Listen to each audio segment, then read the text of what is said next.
السلام علیکم ورحمۃ اللہ وبرکاتہ نحمده ونصلی علی رسولہ الکریم اما بعد۔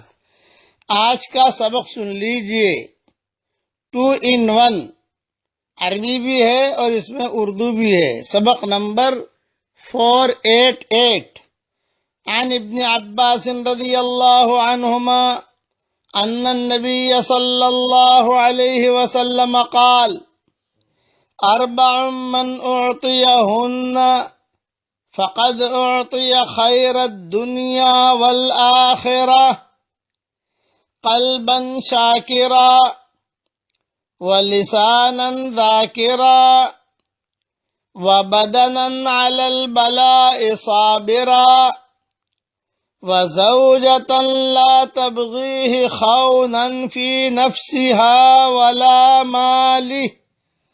الحدیث رواہ الطبرانی۔ ترجمہ: حضرت عبداللہ ابن عباس رضی اللہ تعالی عنہما سے روایت ہے کہ نبی کریم صلی اللہ علیہ وسلم نے ارشاد فرمایا: 4 چیزیں ایسی ہیں جس کو وہ مل گئی اس کو دنیا اور آخرت کی ہر بھلائی مل گئی۔ نمبر 1، شکر کرنے والا دل۔ نمبر 2، ذکر کرنے والی زبان۔ نمبر 3، مصیبتوں پر صبر کرنے والا بدن۔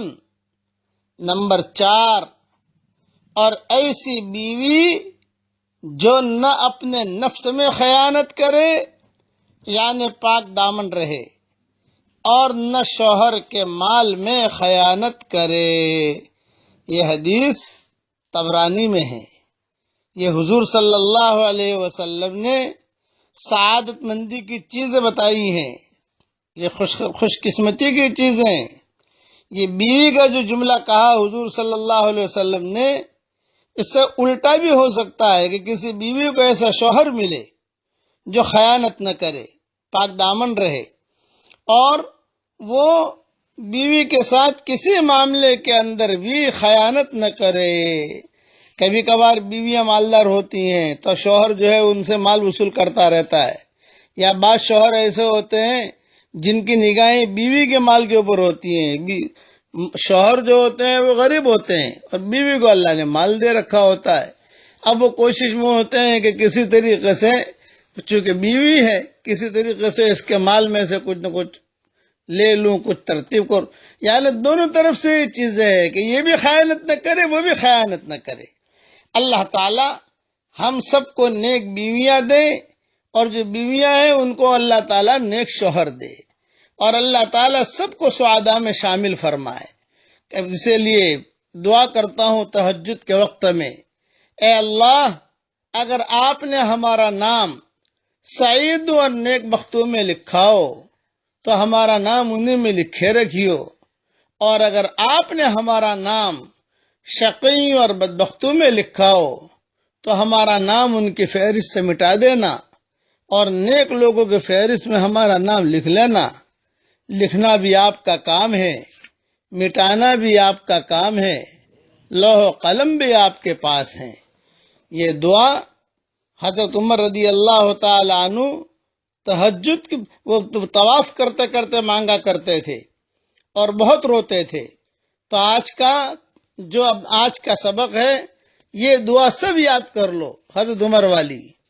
اللہم، پڑھیے میرے ساتھ، اللہم لو ان کنت کتبتنی فی السعداء فاثبتنی فیہا، وان کنت کتبتنی فی الاشقیاء فامحنی عنہ، واکتبنی فی السعداء فانک تمحو ما تشاء وتثبت وعندک الکتاب۔ ہم نے ہمارے بڑوں کو بھی دیکھا ہے کہ بیت اللہ کا طواف کرتے کرتے یہ حضرت عمر والی دعا بہت مانگتے ہیں۔ تو یہ خالی بیت اللہ کے طواف کے ساتھ یہ دعا نہیں ہے، یہ دعا گھر پر بھی مانگی جا سکتی ہے۔ آج کے سبق میں امیجز بنانے والے یہ دعا لکھ لیں، اور یہ دعا بھی کبھی کبھی مانگ لینی چاہیے۔ اللہ تعالیٰ یہ دعا ہم سب کے لیے قبول فرمائے، آمین آمین۔ والسلام علیکم ورحمۃ اللہ وبرکاتہ، وآخر دعوانا ان الحمد للہ رب العالمین۔